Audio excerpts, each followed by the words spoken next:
Okay, folks, are we ready to go? Need 1 minute, Your Honor. Okay.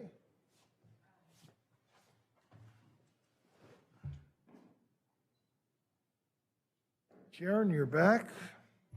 You ready to go? Okay. And Joe, all the jurors are there? They're all ready? Okay. We need to address one. Okay. So it'll be a minute, Joe. All right, we are back on the record in this case, 19 CF 716, and the jury is not present. And Ms. Lemko, you wanted to address something? Go ahead. Thank you, Your Honor.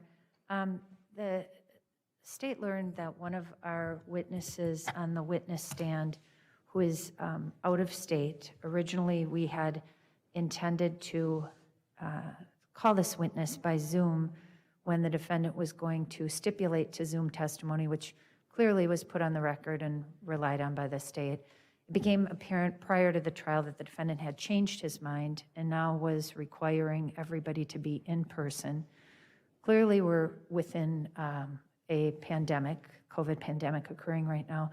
State has been given notice from one particular witness that they, because of what the guidelines are through the CDC for travel, that at his age, he should not be asked to have to come here that way. And so the state is putting the defense on notice, and I can talk to Attorney DeAngelo further, whether or not Mr. Prokopovitz would stipulate to that witness's testimony for purposes of Zoom due to the health concerns that that victim has. What is the name of that potential witness? Richard Jones. And where does he live? I'd rather not put that on the record just for confidentiality. But it's outside of Brown County. It is, Your Honor. All right. And Mr. DeAngelo, what is your position? Well, Your Honor, I guess this is the first I've heard. I haven't had any chance to consult with my client with regards to Mr. Jones or his potential testimony. So, Well, Ms. Lemko, why don't we, so he has a chance, why don't we do it after lunch? How does that sound? That sounds fine, Your Honor. Again, as I started when I was talking initially, we want to put everybody on notice. I think there's an easy way to cure that. It's clearly what was discussed at length with the parties previous to trial. So we just wanted everybody to be put on notice with respect to that. So we'll pick that up after lunch. Thank you. Thank you. Are we ready to go then? Okay, let's stand for the jury.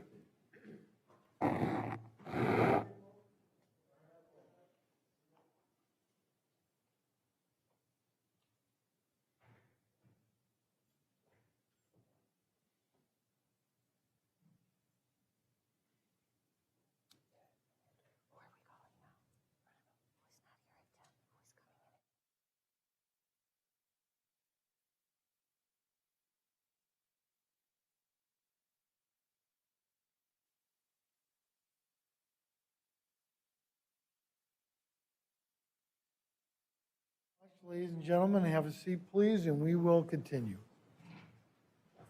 Ms. Lemko, if you would call your next witness. Yes, Your Honor. At this time, the state would call Deputy Joseph Kazik to the stand.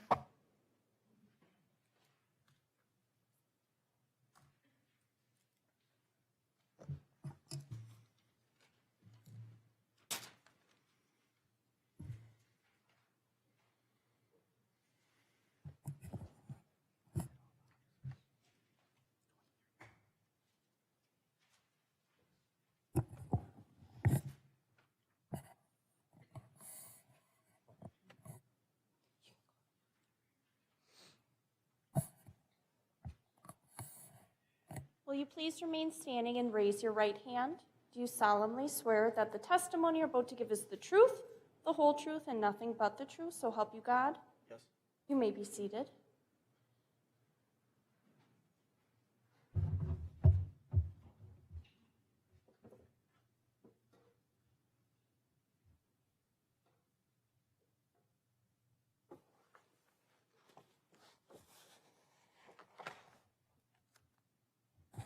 And will you please state your name for the record and spell both your first and last name for the court? Joseph Kazik, Joseph Kazik. Thank you.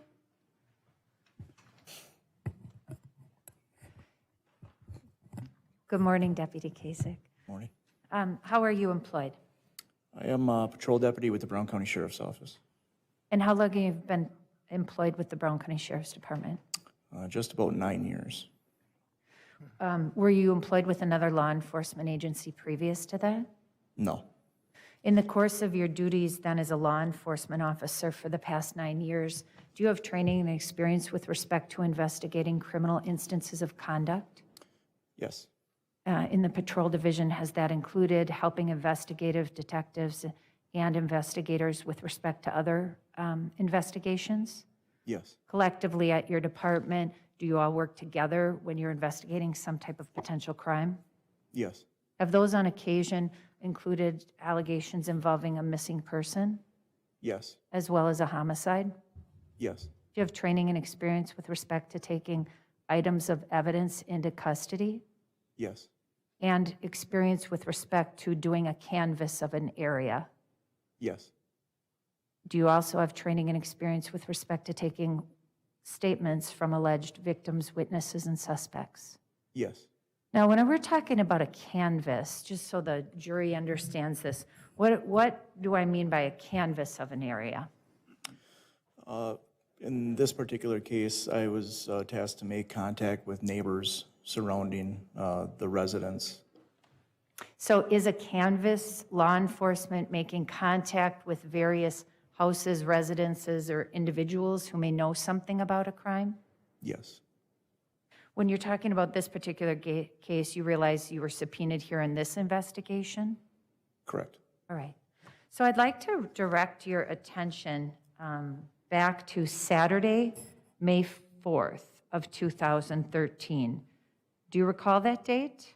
I do. And that would have been approximately after your agency learned of the disappearance of Victoria Prokopovitz. Would that be true? Yes. Were you working on May 4th of 2013? I was. And were you asked to do something? Yes. I was tasked with canvassing the area around the residence. And what was that residence? 5118 Coonish Road. And is that located in the town of Pittsfield, Brown County, Wisconsin? Yes.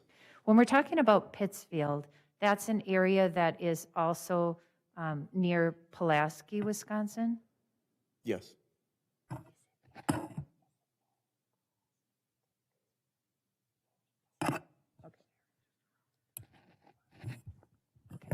So on this date, you were asked specifically to do a canvass surrounding that residence on Coonish Road. Correct. And was that the residence identified as belonging to Victoria Prokopovitz?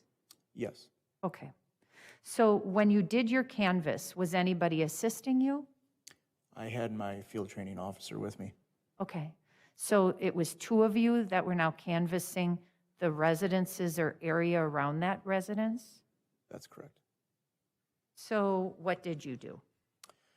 We started to the west of the residence, going westward, and made contact or attempted contact with numerous neighbors, some of which were not home at the time based on the time of day that we were out. But we were able to make contact with quite a few. Okay. Now, with regard to that, when you are working as a law enforcement officer, do you memorialize what you do in your details or a police report? Yes. Okay. That's so that at some point, if you're called in as a witness to court, or if you're asked about what you did, you're able to recall what that was? Yes. In this case, because do you know approximately how many houses you were attempting to make contact with? I don't know if we had a set amount of houses that we had to make contact, but I know we made attempted contact with 23 houses. Oh, so there were 23 total you made contact with? That we attempted contact. Attempted contact, okay. And do you know how many you were able to make contact with? 15. 15 of the 23. Correct. And the residences that you made contact with, were those residences on Coonish Road? No, some were on Coonish Road, some were on Anston Road, and some were on Brookside Road. Okay.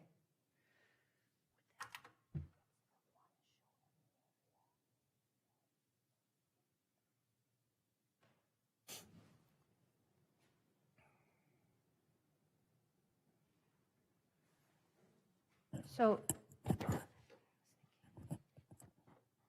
do you have an independent recollection? I know you did this in 2013. If we had a map, would that assist you with being able to know the roads that you went down on that date, if you recall? Yeah, I could recall Okay. the roads that I was on.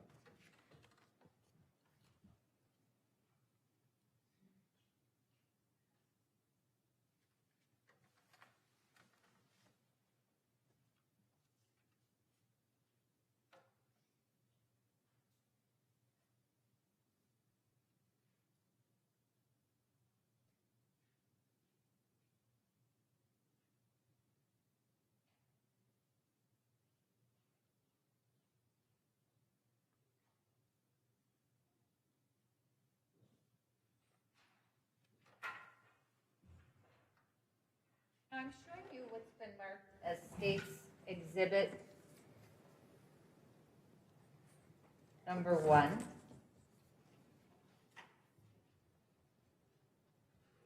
Do you recognize this? I do. Okay. Now, with regard to the residence of 5118 Coonish Road, do you see that on the map? I do, right where that sticky note is. And if you could briefly just step down. And talk loudly. Now, you testified that the 5118 Coonish Road is near that yellow sticky tab. And for the record, that is in the middle of this diagram. Does this appear to be an aerial view of that neighborhood surrounding 5118 Coonish Road? Yes. When you are indicating the area that you're canvassing on that day, could you use your finger to show where the residences were that you were making contact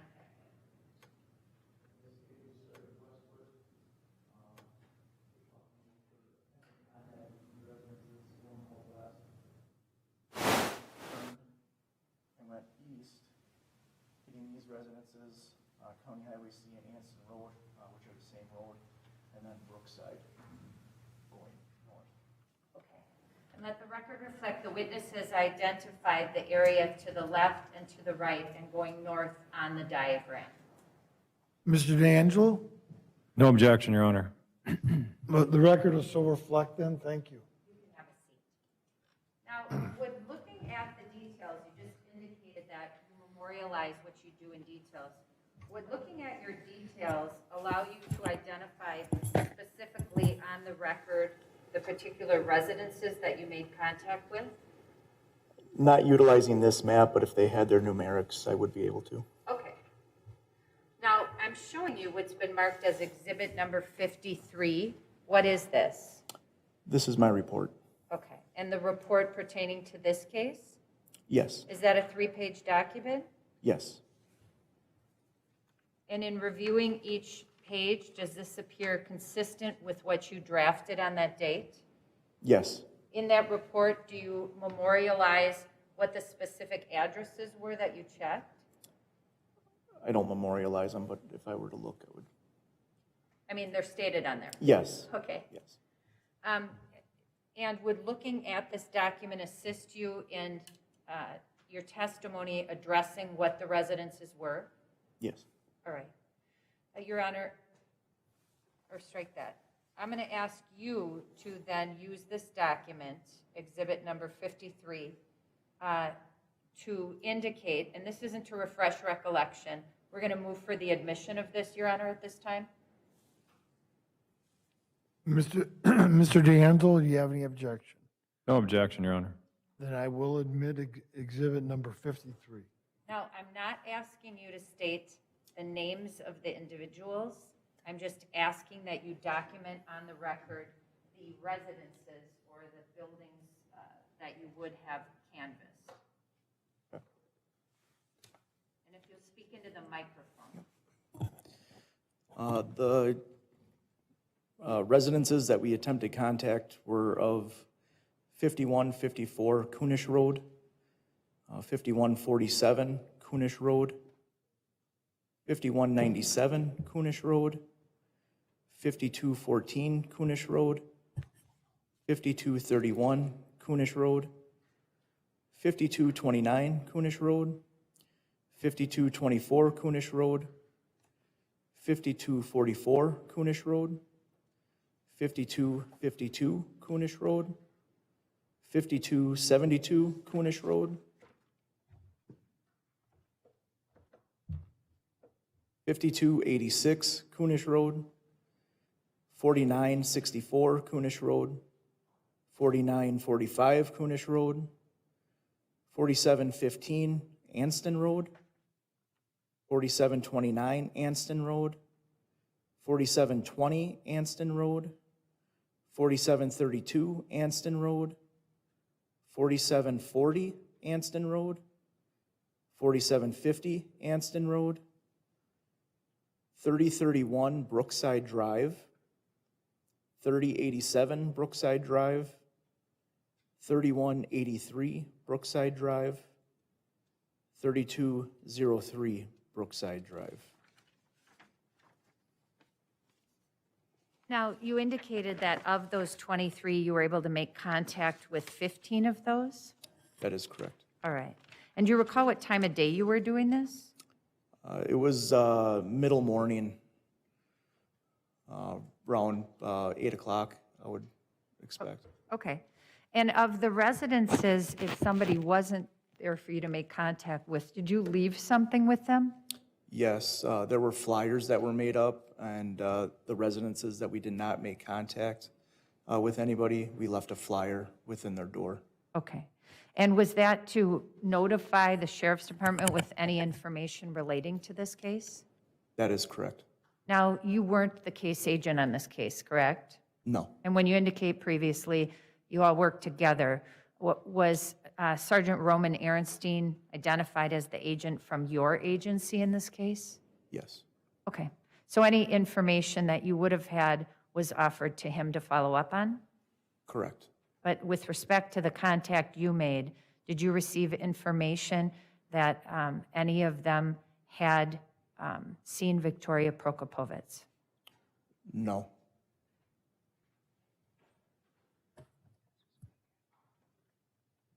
And this would have been a week after she was alleged to have gone missing. yes. I have nothing further. Mr. DeAngelo? Thank you. Officer, if I heard your testimony right, you've been on the Brown County Sheriff's Department for about 9 years. This is your first duty as being an officer, correct? Yes, And if I also heard you correctly, you said you were canvassing the area with a field training officer? that is correct. So you were considered, for lack of better terms, a rookie when you did this search? You could say that. Okay. Who was your field training officer? At this time, Sergeant Jeff Palmenter. Okay. And how long was Sergeant Amenter with the Brown County Sheriff's Department? Do you know at that time? I do not. Okay. You indicated that you went to all these different residences. How far was the first residence from the Coonish Road address where Victoria Prokopovitch went missing to the next house? And let's start east. How far away was the first house east of the Coonish Road property? I do not recall. Can I take a look at the map? Of course. I would say probably a few hundred feet, maybe a couple hundred yards. 200 yards, you said? I said a couple hundred. Oh, a or couple hundred few yards. hundred feet. Okay. And then how far to the west of that house is there another property, do you Be think? roughly about the same. About the same, okay. So they're not exactly on top of each other when you consider like a city setting where there's houses right next to each other within feet of each other? That's correct. Okay. You indicated that you searched you visited 23 homes, only 15 people were available, correct? That is correct. Do you know approximately how long it took you to do and visit all these different homes?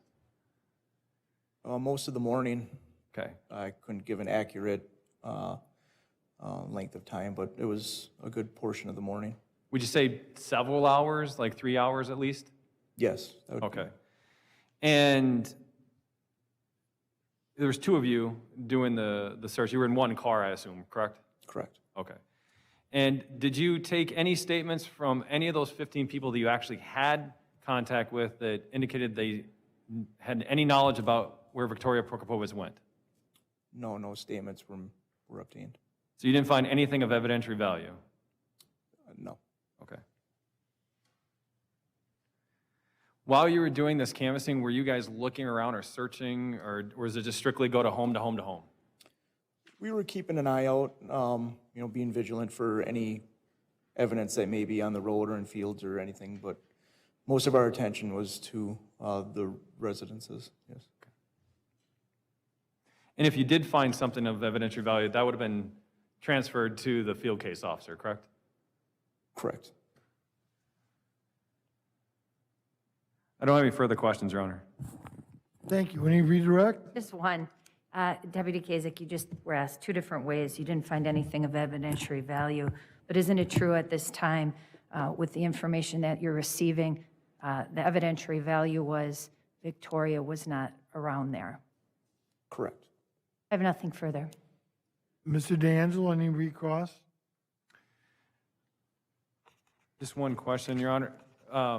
Officer, when you talked to these individuals, they just said they hadn't seen her around in that time. Was it a time frame that they gave you when the last time they saw her, or did they just say they haven't seen her for a long time? I do not recall specifically, but I know our questions were stemming from the time of the missing person report until we were out there canvassing the area. Okay. No further questions. Thank you. You are excused then. If you would call your next witness, please. At this time, the state would call John Hill to the stand.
And nothing but the truth, so help you God.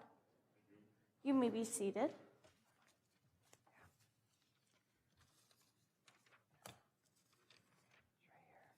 I like that.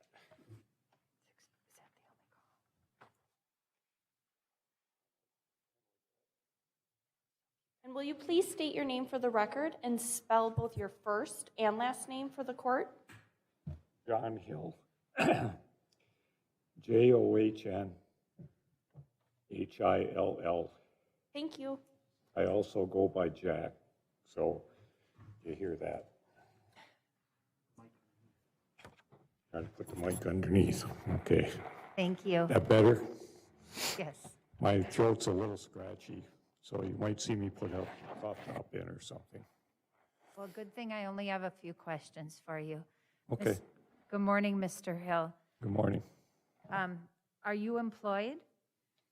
I am employed by McKeefrey Trucking. How long have you been employed with McKeefrey Trucking? Since the end of July of 2012, so it's coming up on 8 years, Okay, past 8 years, I guess. sure. And in the course of working with McKeefrey, what is your position there? What do you do? I drive dump truck. Okay. Is there another, is a payloader that's different than a dump truck? I do, I was taught to use a wheel loader, so Okay. I do a little bit of that. I did a little bit of that. We had a contract at Georgia Pacific. We no longer have that contract as somebody else has the contract, so. Sure. Well, let's talk about that. I'd like to direct your attention to the year of 2013, and specifically Friday morning, April 26th of 2013, which was reported, now we know, a day that Victoria Prokopovitch was alleged to have gone missing. Do you recall that date? I recall that time frame, yes. Sure. Yes. And around that time frame, when you're working at McKeefrey, was there a work cell phone that was made available to you? A work cell phone? Well, what was your cell phone around that time? Do you remember? My cell phone, my personal cell phone was available, yes, for work. What was that? That's 920-660-9256, and it's the same today. Okay. You've had that phone for some time? Yeah. All right. Yeah, long time. Yeah. With respect to working on that particular date or in that time frame, do you recall what shift you typically would be working? We would have to be down by the mill, Georgia Pacific, at 7 o'clock. So we would leave work, or leave the shop, I should say, about 6:30, 6:45. Okay. After checking out our truck, checking the oil, various Sure. fluids and stuff, and making sure it's road ready for the day. And so when you're indicating that at that time you had made a reference to McKeefrey having a contract with Georgia Pacific, on that date, is that where you were working with McKeefrey at Georgia Pacific? Yes. All right. And when you're working on that date, is it typical that you're in contact with your colleagues by telephone, just checking in with each other about your day? Not usually. We would talk before we would leave the shop. Okay. Various other employees, we all kind of, it's a guy thing, kind of BS a little bit, Sure. give each other static and, Sure. go about our business. We do have CBs in the truck, so you can kind of give each other a little attaboy or whatever during the day too, That's you're another- as you're going about your business. That's another way you can communicate? Right. Now, on that, back there in 2013, were you familiar with a coworker by the name of James Prokopovitz? Yes. Well, did he have a nickname? Curly. Okay. And do you see the person you know as Curly here in the courtroom today? Yes, I do. Could you briefly just point out where he's seated, what he's wearing? Blue shirt. Okay, let the record reflect the witness has also just pointed over to the defendant, James Prokopovitz. Any opposition, Mr. D'Angelo? No objection, Your The Honor. record will so reflect. Now, with you indicating that you had worked with Curly, back in 2013, around that time, do you know how long you had been working with him? A little under a year, I believe. Okay. Would have been So at the a time little that, under a year. okay, at the time that you'd be working with Curly then, would you be driving your dump truck? Yes. And would you be, what would Curly be doing with respect to your dump truck? He would operate a wheel loader that would load me. Okay, and then I would haul that material out to Georgia Pacific's landfill. So when you're saying load me, you mean load your truck? Load the truck. Okay. Were there various things that would get loaded on your truck? Yeah, at that particular point in time, I believe we were being loaded with black ash was one of them, which was a waste product, the coal that they burnt in the boiler. There was fly ash, which was another waste product of burning coal. There was a product they either nicknamed it red ash or 9 ash, which was, the reason they call it 9 ash, it was number 9 boiler that ash would come out of. And that was caustic. That had lime in it and would burn your skin and everything. It was pretty nasty stuff. And then there was sludge, which is a waste product of the paper industry. It's all the fibers that they can't utilize. And all of those things in particular then, the makeup of that's just with the ash, that would be, as you indicated, incinerated or burned things, unidentifiable, what it had been previous to that? Excuse me? When you are getting these items and they're put on your truck, do you have the ability to tell what's in them, or you just see them going on your truck?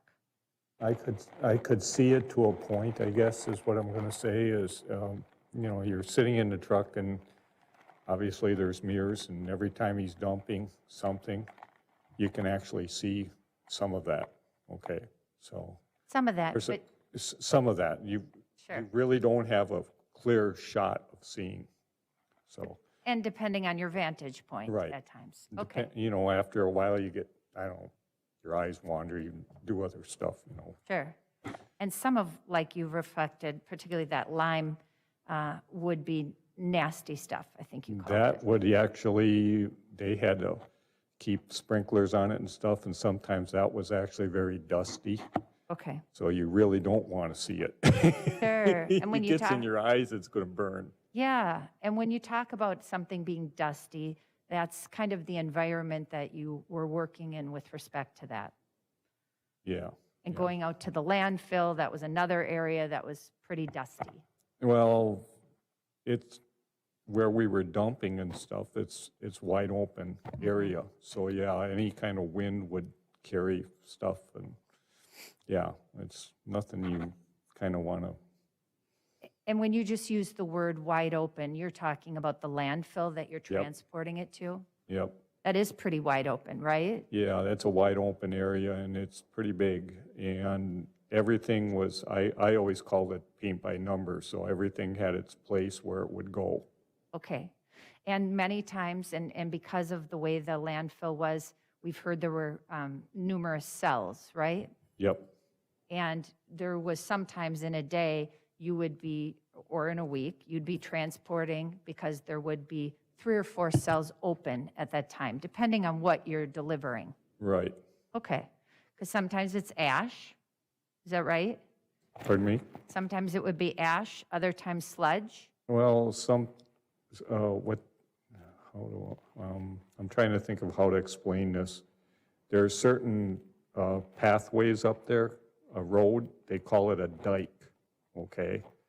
And certain things would go on the dike to make the roads, and certain materials would go in a cell, and other materials would go to separate cells, okay? So everything had its place, kind of like I say, a landfill that's paint by number. Every number meant something. So a cell, like when we ended up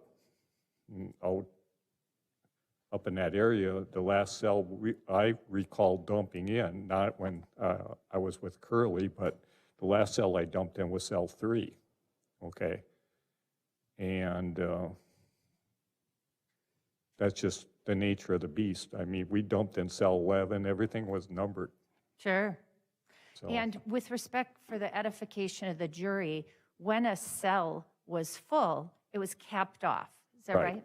It was capped off with usually clay, and then it was seeded. I mean, it's very sophisticated because it's an environmental hazard.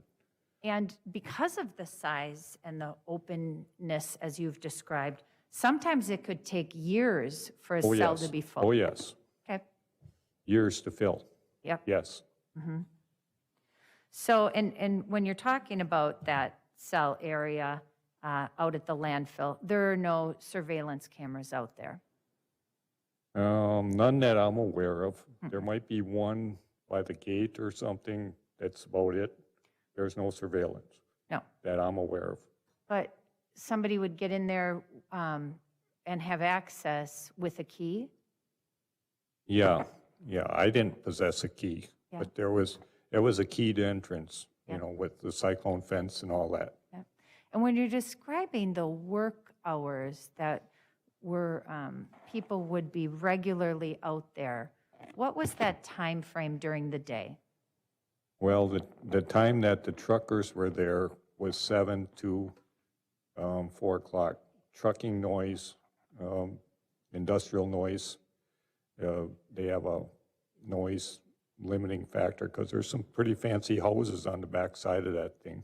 Okay, And that noise factor was 7 o'clock in the morning until 4 o'clock in the afternoon. okay. So then we had to shut it down after that. You know, we're banging our tailgates, all kinds of racket, and, you know. A lot of people don't like that. Sure. But there was no system for checking in, swiping in, or time stamping anybody going out? No. The gate was open when I got there. So I'd start my day, I'm down at the mill getting loaded.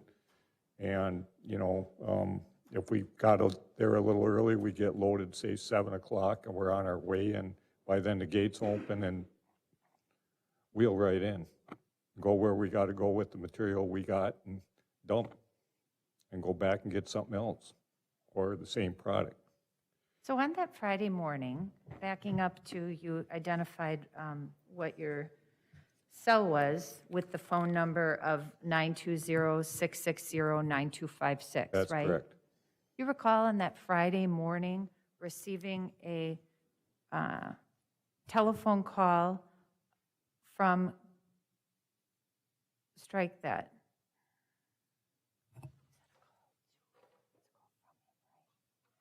Do you recall making a call from that number at 6:29 a.m., so around 6:30, to Curly on that date for .08 minutes, which would be less than a minute? No, I don't recall that. Okay. And at the time that you had contact with Curly on that date,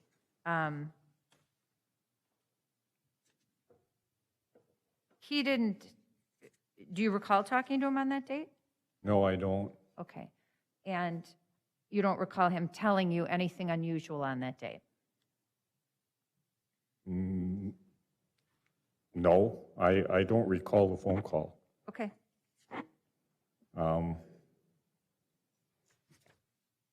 I could only guess why I was calling, that's all. Okay. The only- Well, and when the it's only reason I- .08 minutes at 6:30 in the morning, was it work-related? Probably. I Okay. would say it would be work-related. I have nothing further. Thank you very much. Mr. D'Angelo, do you have anything? Yes, Your Honor. Mr. Hill, you started working in July of 2012, and at that time, Mr. Prokopovitz, or Curly, was loading the trucks for you, correct? That's correct. Did you typically get out of your truck when you were getting a load?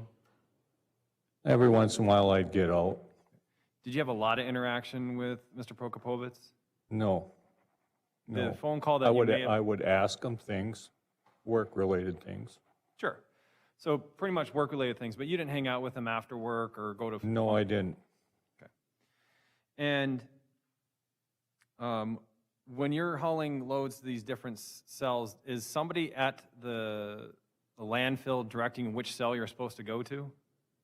We would either know that ahead of time, or sometimes we would get our information from Curly on which cell, if something would change out there.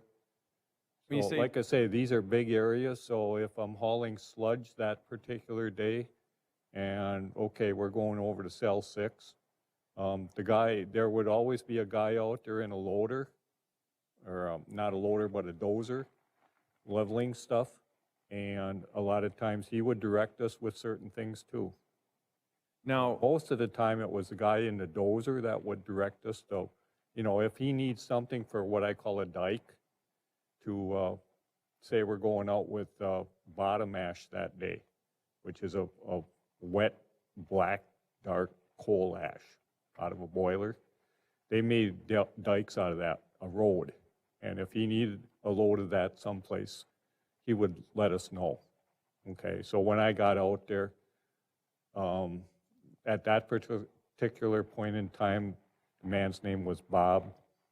We always nicknamed him Canada Bob because he came from Canada, had that accent that Canucks have. And anyhow, Bob would be sitting in his personal work truck and tell us, we got to go over there with this or go over there with that, or, okay. like I said, if things changed. If things were normal, we just zip in and dump and go. So, Canada Bob, we'll call him, he was the one controlling the cells out there, knowing where things needed to be filled and where to dump, correct? That's correct. Would then Canada Bob then contact Curly sometimes to say, hey, we need Yeah, they trucks? talked back and forth. Okay, so they talked back first, but the guy at Georgia Pacific, such as Curly, he wouldn't know what cell needed to be filled unless he talked to Canada Bob. Rich Jones at Georgia Pacific was the environmentalist at that time, which he had control over the landfill. And Rich Jones would talk to Bob, and I believe that Rich Jones would talk to Curly as well. I do not know 100% because those guys were kind of like on the higher echelon and thing, and I'm down here. Sure, understood.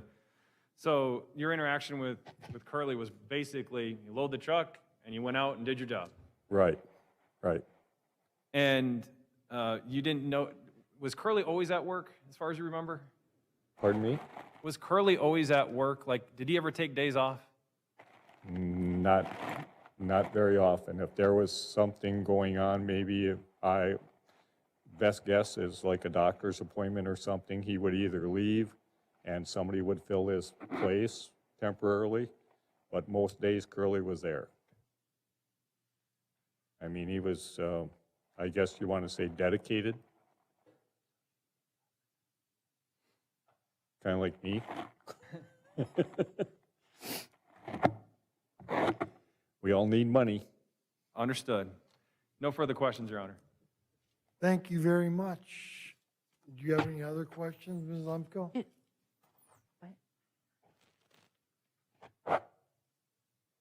I have no further questions, no. You're excused, and thank you very much. Let me step down. Your next witness, please.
Okay, Ms. Lemko, your next witness, please. Thank you, Your Honor. At this time, the state would call Stephen Hillaker to the stand. All right.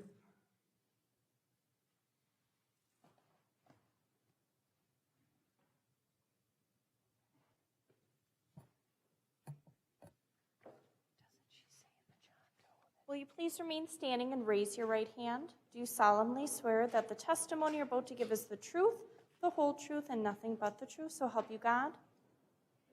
You may be seated.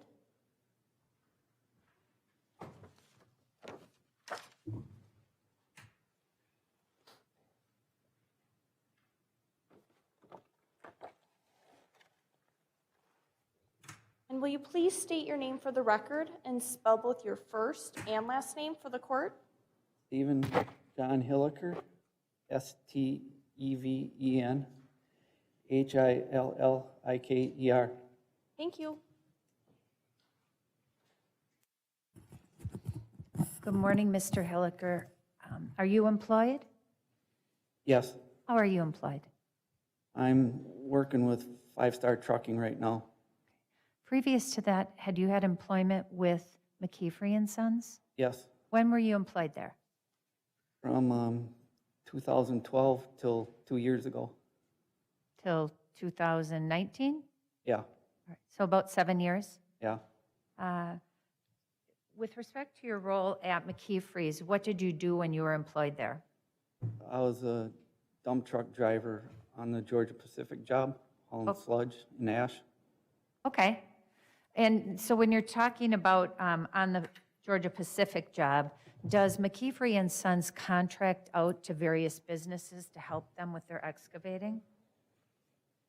Yes, And as part of that, are you bringing loads from different places over to landfills and such? with the Georgia Pacific job, it was from the Georgia Pacific mill out to their landfill. And on the construction site, it's hauling material from gravel pits to the job site or wherever they need you to go. Okay. So all of the individuals that are working at McKeefrey kind of have experience with respect to that, transporting things from a business to a landfill, Yeah, bringing them to different places. yes, Now, you're identifying Georgia Pacific.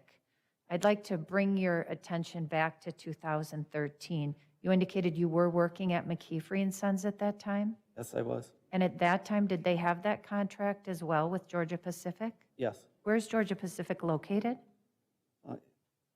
it's the old Fort Howard mill. Okay. And is that on Broadway Street? Yes, And that's in the city of Green Bay, Brown County, Wisconsin? yes, When you made reference to the fact that they were hauling things from Georgia Pacific to their landfill, where is that landfill located? it's out by the airport behind the Oneida Casino. Is it kind of across the street from the airport? Yeah, And that's still located in Brown County, Wisconsin? yes, Now, and you indicated you were driving one of the dump trucks at that time? yes, So when you were on a job, and now I'm going to direct your attention to Friday, the morning of April 26th of 2013, which was later identified as the date that Ms. Prokopovitch was called in as missing. Do you recall if you were working on that date? yeah, I was working that day. And at the time that you're working, did you have access to a telephone, either a work phone or you had a cell phone? I had a cell phone.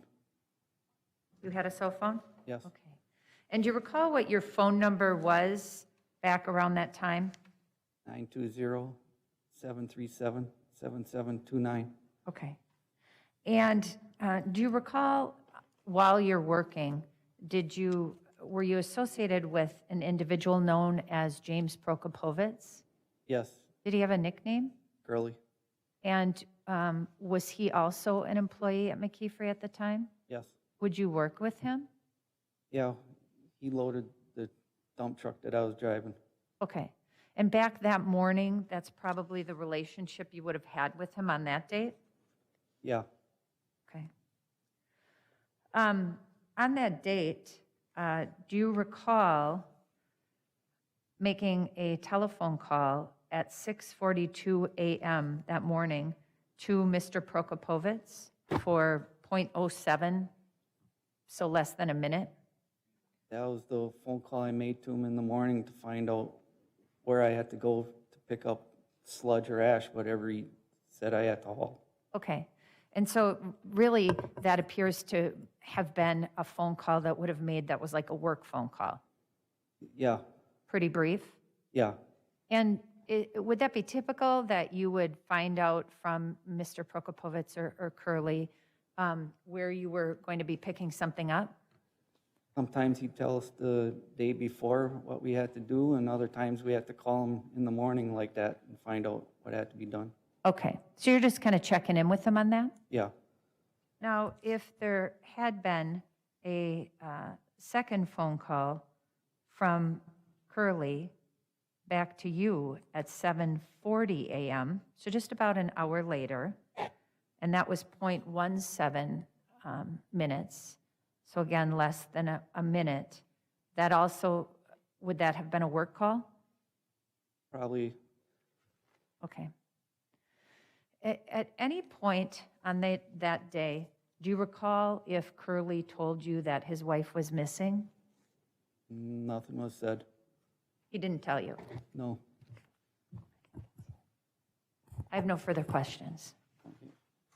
Mr. DeAngelo, do you have any questions? Yes, Your Honor. Sir,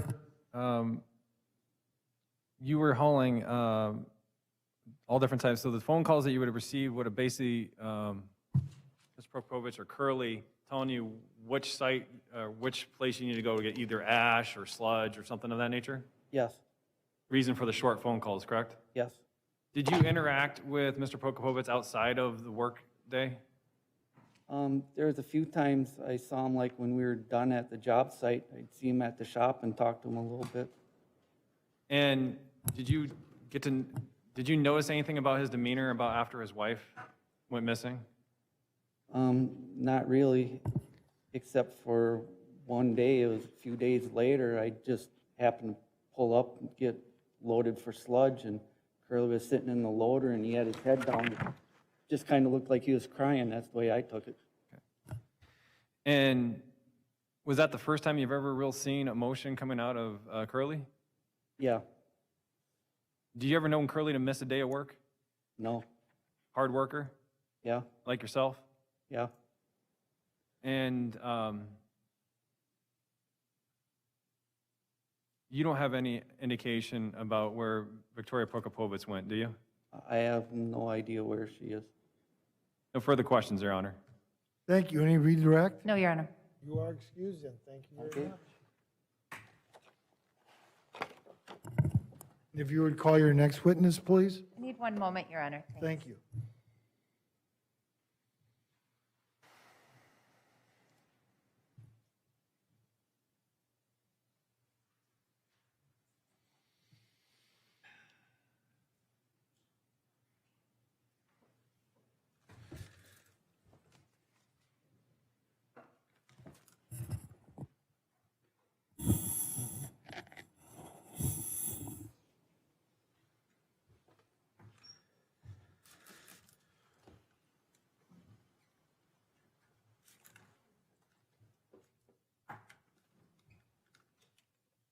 Look like, ladies and gentlemen, you beat me to the punch. If you'd like to, just stand up and stretch out.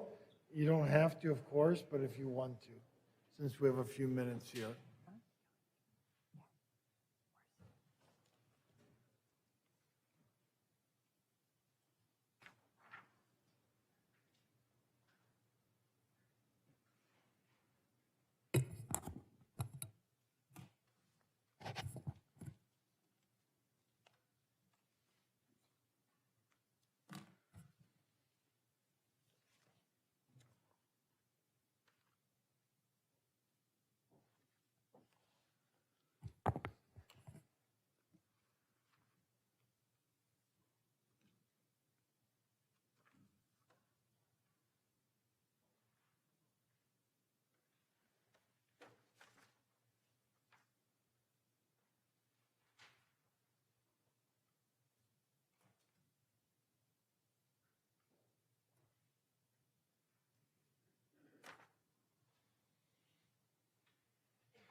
Are you waiting for me, Your Honor? I am. Oh, okay. At this time, the state would call Dawn Bogutski to the stand. Okay, thank you. Have a seat, everybody.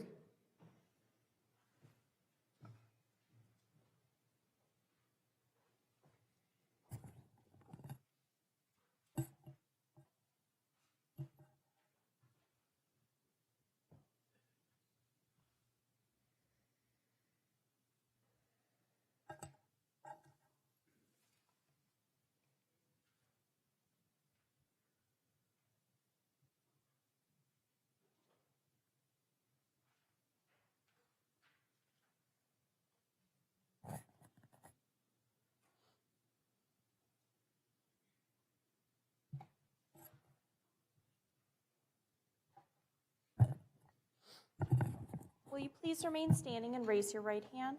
Do you solemnly swear that the testimony you're about to give is the truth, the whole truth, and nothing but the truth? So help you God? I do. You may be seated.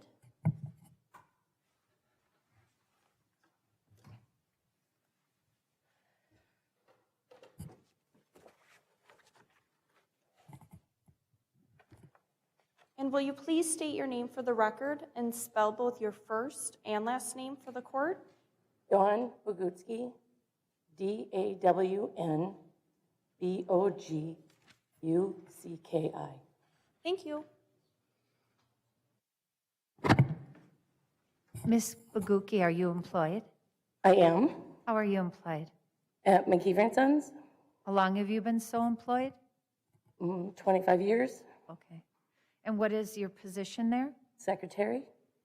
I'd like to direct your attention back to the morning of April 26th of 2013.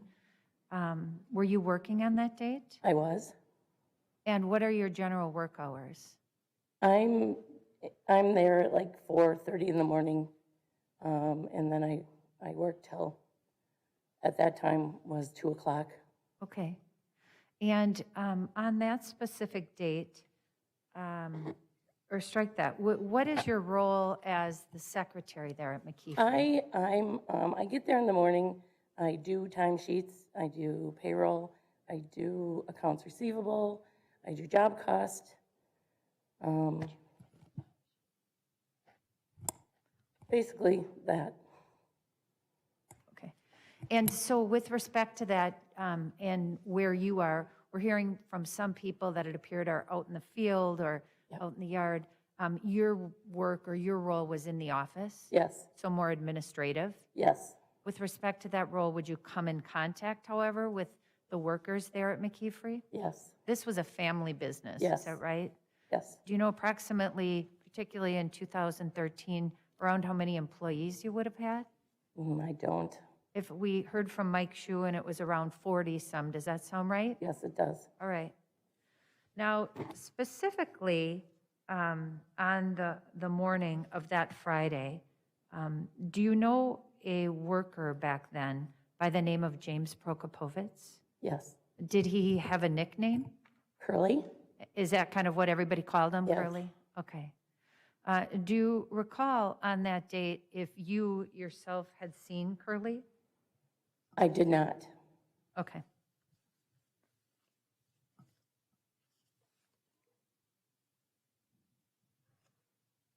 And at that day, because you are responsible, as you indicated, for time cards, are you aware or not aware if Curly had worked or not? Yes, he was at work. Okay. He had worked according to the schedule? Yes, And with regard to that, at some point, did you become aware that his wife, Victoria, was missing? I don't think that day. Okay. But at some point, you learned about it? At some point I learned about it. Okay. I don't remember. And did you have the opportunity to interact with Curly before and after that day and observe his demeanor? I can't say I have. Okay. Do you, before the disappearance of his wife and after, did you happen to see the way he was acting? I really truly don't remember. Sure. If you in this case, had you given a statement to law enforcement? You recall? They did come in. Yep. If you were to take a look with respect to that, would that refresh your recollection about what you told them, about what you Yes. saw? Thank you.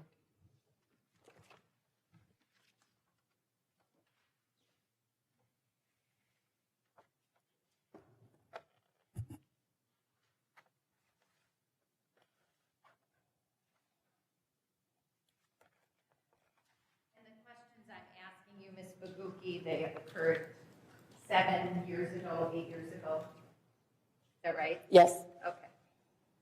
Now I'm showing you what's been marked as State's Exhibit number 54. Do you recall this? it's been a long time, but yes, Sure. And that's a 2-page document? yes, Okay. And your signature's on that? that is me, yes. Okay. Now, with respect to that specifically, if you could just review, and what I'm pointing to is the 4th paragraph of this. You don't have to read it out loud. Can you just review that and see if that refreshes your recollection what you said?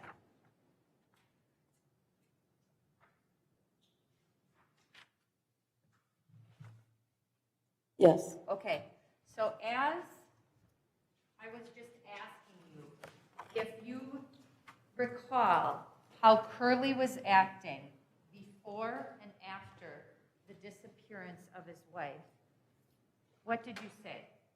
it was the same. You couldn't really tell that that she was missing. He acted the same. Before she went missing, Yep, and during all of it, yes, and after? yes. Do you recall telling them if you hadn't heard about the disappearance, you wouldn't have even known anything had happened? I agree. Thank you. Ms. Bogutski, do you recall what you also said relative to that? That, if I didn't hear it, I would have never known, yes. About Victoria? About Victoria. I have nothing further. Do you have any questions, Mr. D'Angelo? Just briefly, Your Honor. Ma'am, how long have you known James Prokopovitch or Curly? Pretty much my whole life. And has his demeanor ever really changed? Have you ever been around him? No, If he was sick, did his demeanor change? no, If somebody in his family was sick, did his demeanor change? no. So you saying that his demeanor changing before or after really isn't anything different than Curly's personality? No, that's Curly. Curly a hard worker? Very. Always went to work? Yes, Did he rarely miss work? yes. No further questions, Your Honor. Any redirect? No. You're free to go. Thank you very much. Thank you. If you would call your next witness, please. Thank you, Your Honor. The state will call Julie Hazert.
Will you please remain standing and raise your right hand?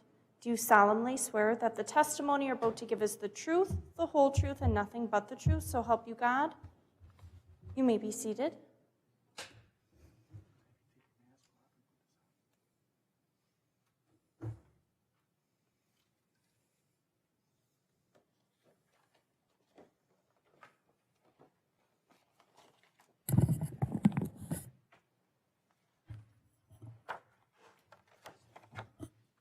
And will you please state your name for the record and spell both your first and last name for the court? Julie Hazert, Juliehazert. Thank you.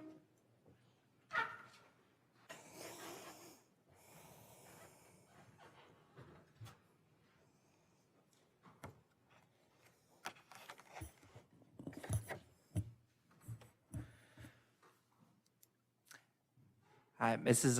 Hazert, are you presently employed? I'm not, I'm retired. Oh, okay. And prior to your retirement, what sort of work did you do? I worked in banking and other retail. Sorry, banking and retail? Retail, correct. Okay. There's retail and commercial Okay. banking. I was on the retail end. And you are not retired, though? Correct. Okay. Do you live in the Brown County area? I do. Where do you live? East side of town, Of Green Bay? Green Bay, correct. And do you know a person known as Stacey Deer? I do. And how do you know Stacey? A friend. I've met her through my brother. How long have you known Stacey? I don't know, 15 years or so? Like forever, yeah. A long time. Yeah. Sure. Through your friendship with Stacey, had you met any of her family members? I have not. Okay. Only Marcia. Okay. So you've met her sister Marcia, but not her mother, father, any other, I have not. and you haven't met her brother? Just at one of the Okay. events.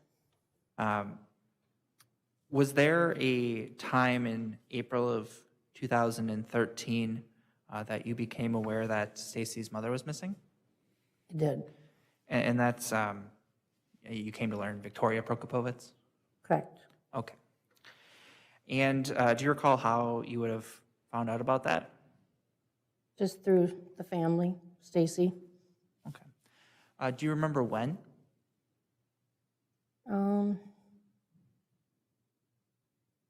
Probably not long after she went missing. Okay. And subsequently, did you assist in searches to locate Vicky? I did. Do you remember how many?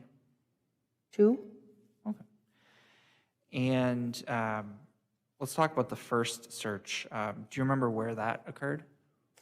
That we met at the Pittsfield Town Hall. And when would this have been? Oh, gosh, it was probably spring because it was still cold and muddy. Okay. So if you were to learn Vicky disappeared in late April, are we talking days, weeks, months after the disappearance, this first search? I would think within a month or 2. Okay. And sort of what was your involvement in that first search? I went out into the woods where we searched with a group of volunteers. Do you remember how many people were volunteering? Oh, gosh, probably 40, 50. And were those members of law enforcement, professional searchers, just people in the community? Do you remember? Community, as well as, I remember horses and some teams were there. Okay. And you assisted in some of those searches? Pardon me? And you assisted in some of those search efforts? I did. And what area were you searching? Not far from the town hall. Okay. And that's near the Coonish Road residence? Correct. Okay. And what sort of terrain were you searching? Pardon me? What sort of terrain were you searching? We were in the woods. On foot. On foot? Okay. If you were searching in the woods, were you wearing, or do you remember what sort of footwear you were wearing? I think like a hiking boot. Okay. You weren't wearing a shoe that had a heel on it, were you? No, I can't walk in them. No, Okay. sorry. Not to tromp in the woods. Sure. At a certain point during the search, did Marcia and Stacey point out James Prokopovitz? They did, when he came into the town hall. Okay. Yeah. And did you see how long Mr. Prokopovitz was at that first search? It didn't seem very long. I don't know, 10, 15, 20 minutes. And how long was the search in total?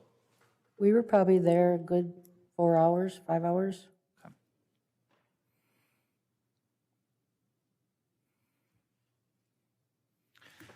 Did you observe Mr. Prokopovitz on that day? I did. And what sort of observations did you make? I didn't see a person that showed emotion that his wife was missing. And I guess prior to this first search, had you ever seen Mr. Prokopovitz or met him previously? I have not. Okay.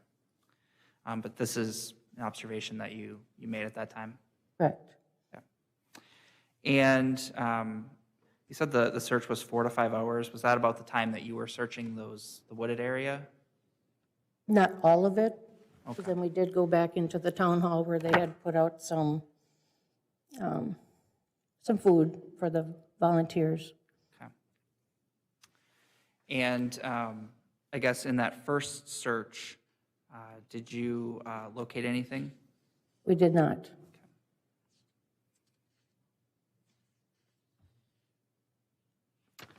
And then you mentioned there was a second search that you were involved in. Do you remember when that search was?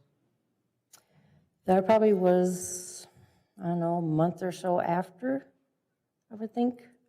So if Vicky disappeared in late April, would this be May or June then of 2013? Possible, yes. Okay. And where was this search? I know we went, it wasn't far from that area as well. It was a church. So we parked in that parking lot, and I know we looked around a pond that was there. Okay. And this was also near the Kunish Road residence? Correct. Okay. And again, how many people were involved in this search? Probably the same, 40, 50. Were some of Vicky's family members there? There were. Who was there? Stacey, Marcia. Was Wesley there at that point? No. During this second search, I guess how long were you present? Myself? Yes. I was there probably 3, 4 hours that we were there. Okay. Mm-hmm. And did you kind of stay at the congregating point, or were you out searching? Just a little bit. We walked around the area, and then we went back to their vehicles. Okay. At a certain point during one of these searches, did you see Mr. Prokopovitz outside smoking? I did. That was at the town hall. That was at the town hall. So would this have been the first or the second search? First. Okay. And what sort of observations did you make of Mr. Prokopovitz on that date? We had gone outside. You know, people were coming in and out, and so a lot of them had gone outside, so I went outside as well. And they were smoking and just talking.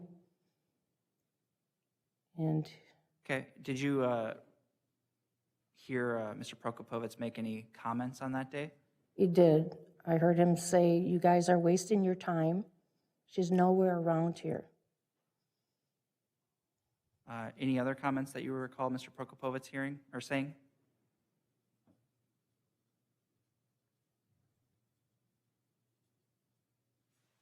Mhm. I know there was another one, but Okay. And Ms. Hazert, have you previously provided a statement to law enforcement? I did.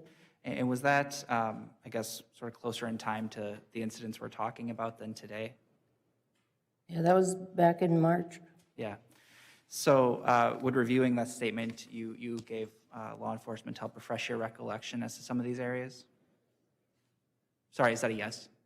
I can't hear you, I'm sorry. Sorry. So would reviewing that statement help refresh your recollection with respect to Yes, some of? yes.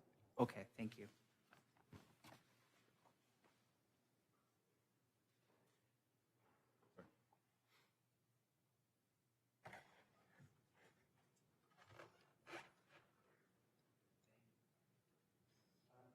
I'm showing you as a mark as Exhibit 55, and I'll ask, does that appear to be consistent with the statement that you gave law enforcement in this case?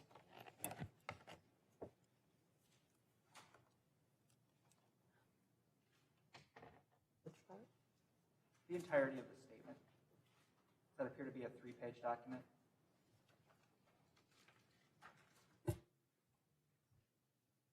Yes. Okay. So I'll ask that you direct, or I'll direct your attention to page 2 of that document. And in the second paragraph, I'll ask that you review that, and then I'll have some questions for you.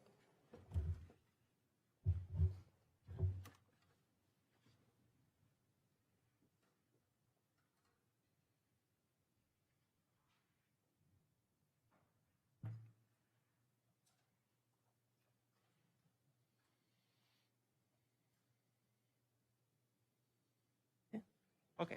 Did reviewing your statement help refresh your recollection as to what you reported? Yes. Okay.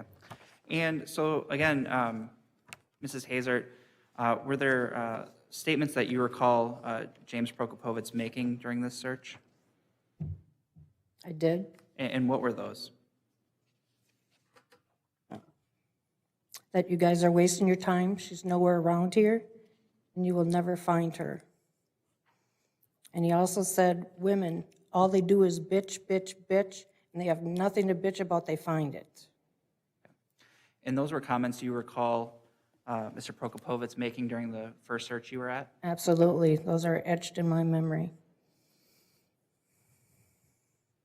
During your efforts in searching for Victoria, did you observe Mr. Prokopovitz participate in any of those searches? He did not go on the searches. Okay. What, I guess, what was he doing that you could observe? Just kind of walking around a little bit, and then he was gone. Okay. Was there also a time, Mrs. Hazert, where you were at a vigil or some event for Vicky? Correct. Okay. And do you recall whether Mr. Prokopovitz was at that event? He did show And- up. And what observations did you make on that date? He seemed kind of to himself. Is he involved in, for instance, we heard about a Dove release. Was he involved in that? I think he stood back when that happened. But then afterwards, they did a balloon release, and he did send off a balloon. Okay.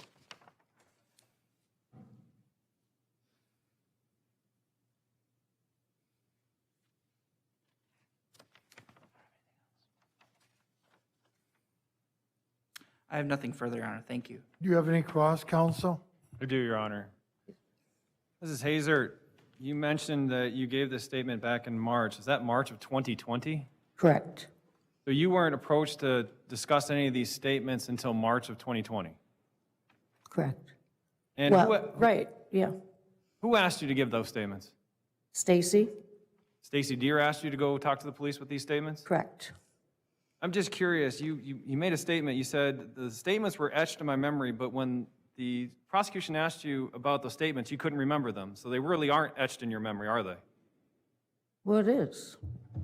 But you had to refresh your memory to remember what your statements were, correct? One of them, yes. 2 of them, actually. Because there's 3 statements, and you read 2 of them. Correct?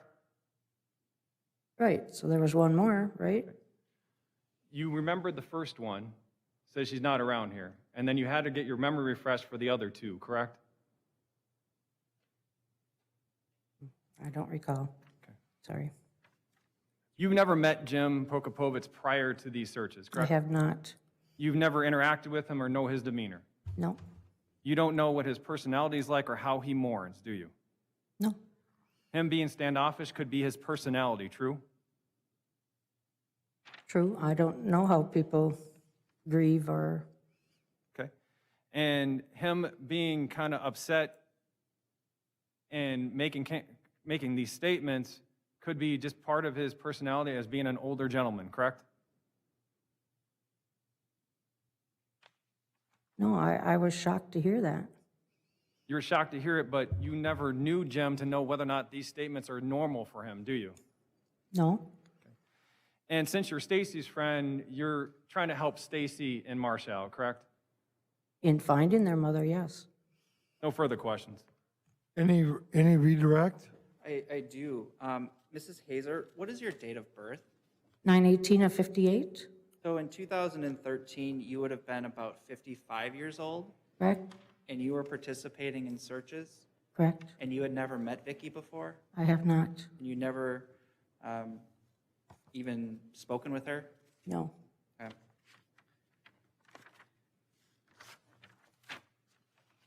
You were also asked questions to sort of speculate how Mr. Prokopovitz may have been acting around that time. Did you yourself actually draw different inferences from what you observed? Can you repeat that? I'm having a hard time hearing. Sure. You were asked some questions about, is it possible that Mr. Prokopovitz was, standoffish or had this type of personality? Based on your observations of him, did you come to different conclusions based on your observations of him?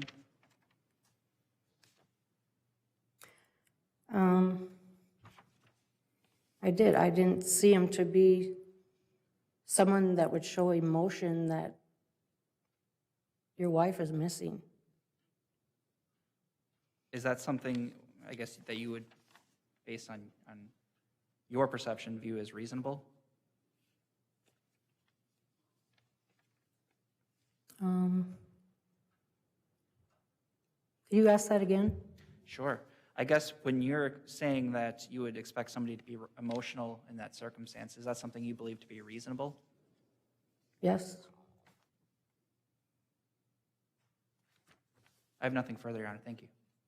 Thank you. Any recross, Mr. D'Angelo? Ma'am, this state of being emotional, being reasonable, it's strictly your opinion. You don't know how anybody in any given situation would react because you're only based it on your personal opinion, true? Yes, I would just think that somebody, that wife has gone missing, you would have more emotion. That's a guess, right? You don't know for sure. No. No further questions. Thank you. You may step down. Thank you Thank very you. much. And ladies and gentlemen of the jury, I'm going to release you for lunch, and I now caution you not to discuss this case with anyone, not even among yourselves, until this case is submitted to you for your final deliberations in the jury room. And you are then to discuss it only among yourselves in the jury room. And so with that, ladies and gentlemen of the jury, I am going to release you, and I would ask you back here at 1:15. Thank you very much. If you would go with Bailiff Tom, stand for the jury.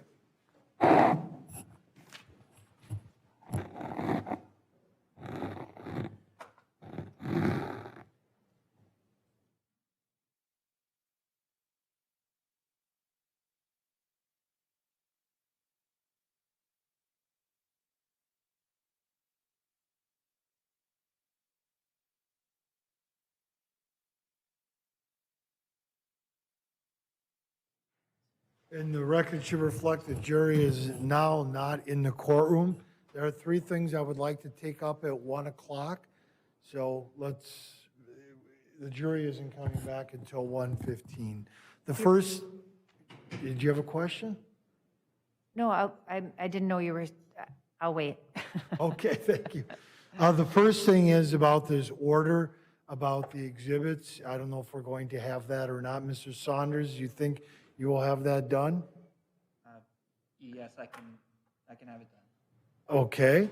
And the second thing we'll discuss is this witness that Mr. DeAngelo needs to discuss with his client. And Ms. Lemko, you would like to have this witness appear by Zoom, is that correct? Correct, Your Honor. And would you be able to set that up then? Yes, well, not me, but my office is I mean, better equipped. somebody. Yes, You don't want to rely upon me for any technological things. me either, yes. Okay, so we'll discuss that issue with Mr. DeAngelo and his client.